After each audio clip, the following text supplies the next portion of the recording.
All right, so Michigan State has made a new hire at the athletic director, and look, a lot of times when people see where you hire from an athletic standpoint, they see where did you hire from, right? And I went and did some research, and a lot of people are not going to be enthused about a guy getting hired from Georgia Tech. That's beside the point. When you look at some of the best hires just recently in college football and college basketball, I know Ward Manuel has his gums about him, right? But he was hired from UConn. Was UConn any sort of great shakes when he was hired? Absolutely not. When Gene Smith came over from Arizona State, was that any great shakes? No. But in today's landscape of NIL, and where the Michigan State Spartans really are looking to improve, is the NIL. I mean, it's something that is just. I talked to a booster a couple months ago, and he was floored that with all the alumni that Michigan State has, that they're not able to put a good uh, NIL collection together. It should have been more. They should be more organized. He said it should be more, persistent.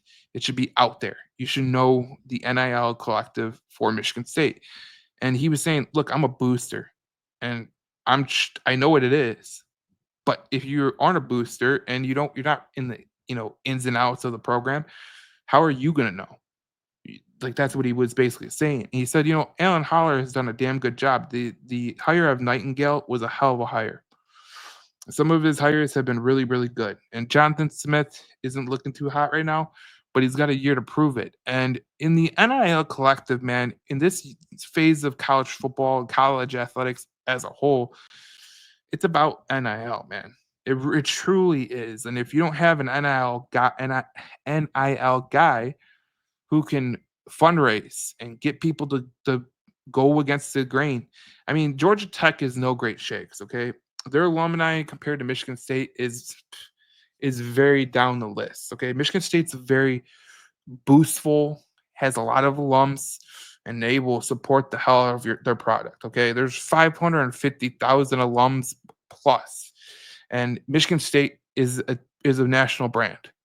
So there's no reason that Michigan State can't be a player in the NIL collective.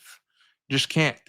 And with the way some of the things are going, if you look at the recruiting rankings for football, it's just not good enough. It truly is not good enough. And like, look, you're not going to be Ohio State. You're not going to be Alabama. You're not going to be one of those teams that goes out and pays a guy $3 million or whatever the case may be. I mean, we heard that Cooper Flag was making like 30 million in NIL.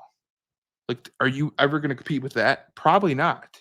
But in this era, you want to have a guy who can fundraise and everything.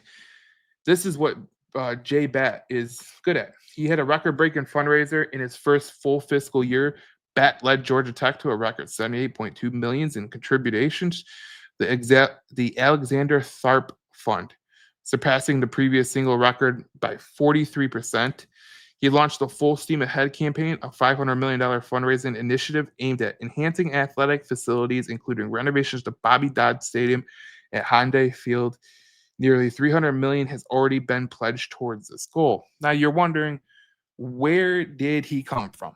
Where did he come from? He spent some time at the University of Maryland. He spent some time at the University of East Carolina, but he does come from a really, really rich background. He comes from executive deputy director of athletics at Alabama, chief operating officer at Alabama, and chief revenue officer at the University of Alabama. He graduated from North Carolina.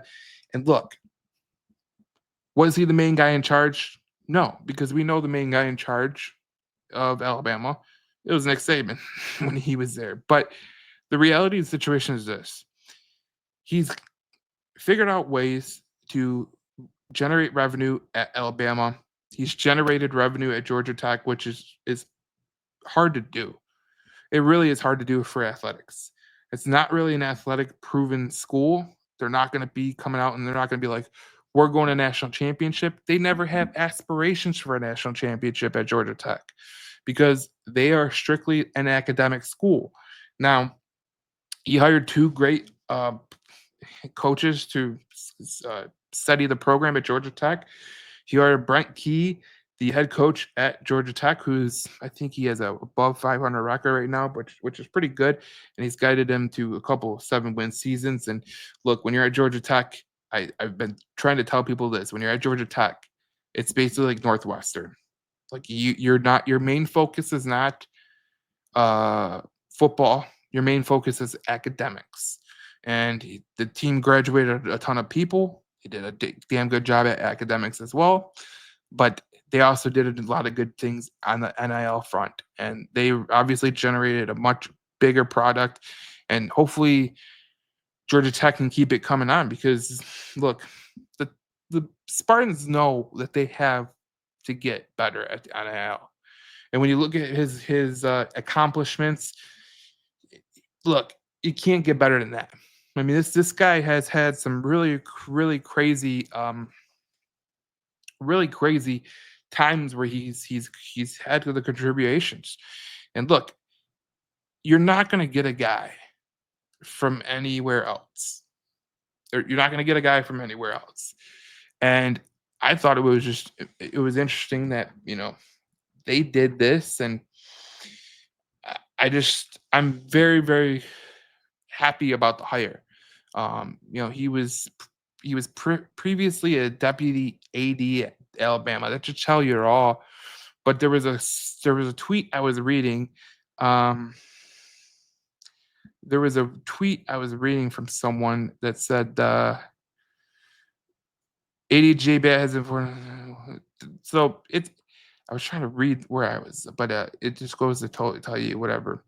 But Pete Thamel, he says it's basically a done deal. J Bat will become the athletic director at Michigan State University. And look, he's exactly who the school needs. He is exactly who the school needs, man.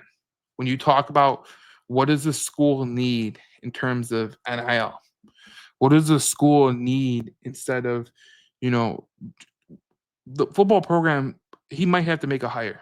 And that Brent Key hire, that was a pretty damn good hire because look, they might not have been great shakes, but when has Georgia Tech been great in the past? Like Georgia Tech is not a school that's known for the football program. They had Calvin Johnson, they still sucked. But they're turning the corner, and Brent Key was a great hire. So was Damon Stoudemire, the former NBA player. These are the guys that he hired. And look, you need a guy like this. I don't care what anybody says. This guy came from, he came from Georgia Tech, right? Well, Ward Manuel came from UConn, and Gene Smith came from Arizona State. It really doesn't matter where you come from. But in today's day and age, it's about the financials. It's about where did you come from and what did you do in the NIL collective. And right now, what we're seeing from J-Bat was he came from Alabama as the deputy AD who was in charge of the NIL collective. That's basically what his term was, as the chief operating officer and chief revenue officer at the University of Alabama. And he's going to come to Michigan State where the alumni is so huge. The base is so huge. There's a lot of people with a lot of money who are willing to put into a product that they believe in with a guy that they believe in. Alan Holler never really pulled people together. He never really, was a stingent on the NIL collective. He was not. They never really got it together. And this is a chance for the Michigan State Spartans to get it together for all their sports. You see Nightingale doing what he's doing with the Michigan State hockey program. You see Tom Izzo being Tom Izzo. He does what he does. But in the football realm, you need NIL. Like you just do. And this is a great hire for AD, athletic director for Michigan State. And we're going to see where it goes. Obviously, you can only go off by so much of what his career path has been, where he's gone, his overview. But right now is a great chance for the Tigers I mean, the Spartans. I just did a video on Tigers, but it's a great chance for those Spartans to forge ahead in a new path, in a new motto, in a new college athletics. Because no matter if we like it or not, college athletics has changed. It's changed for the worse, in my opinion. But you need an athletic director that's going to change with the times. Like that's the most important part. That is literally the most important part of this whole thing. So he's got a good background. He did a lot of good things at Georgia Tech. I'm excited to see what he could do at Michigan State because this is a way bigger alum base. This is a way bigger job for him than Georgia Tech. It's just the reality. And Georgia Tech is a fine institution, and they're going to do fine. But Michigan State's in the Big Ten. They're one of the biggest alumni bases. You're taking over a top 25 football program. You're taking over a top 25, top 10 basketball program in terms of fans and history and all that jazz and revenue. So there's no reason to not like this hire. If he could do what he does at Georgia Tech, I'm excited to see what he could do at Michigan State because Michigan State is a step up. And when he was at Alabama, he did a damn good job. But right here, right now, is where you're going to learn a lot about who J Bad is. And I imagine he's going to start making some changes when he gets in here, which he should do because it has not been good enough here at Michigan State. And he's going to have to make a decision on Jonathan Smith too. I know it's been 2 years in. I'm wondering what he does with Jonathan Smith. Does he keep him? Does he not keep him? Those are only questions that he can answer. But we'll see what happens. This is a good hire, in my opinion. You know, there's no hire that's going to jump off a book for athletic directors. Like if you hire Gene Smith, that's a pipe dream. You know, you hire one of these big time athletic directors, that's a pipe dream, especially if they're in the Big Ten or the SEC. They're not leaving those schools unless they're at Arkansas or something like that. But again, it's all about where did you come from? What was the fundraising that you did? And he did a damn good job at Georgia Tech. A alumni base that is significantly smaller than Michigan State. So we'll see what happens. We'll talk about more Michigan State Spartans here on Jason Sports. So stick along and we'll talk to you guys next time to talk more Michigan State football, basketball, and all in between.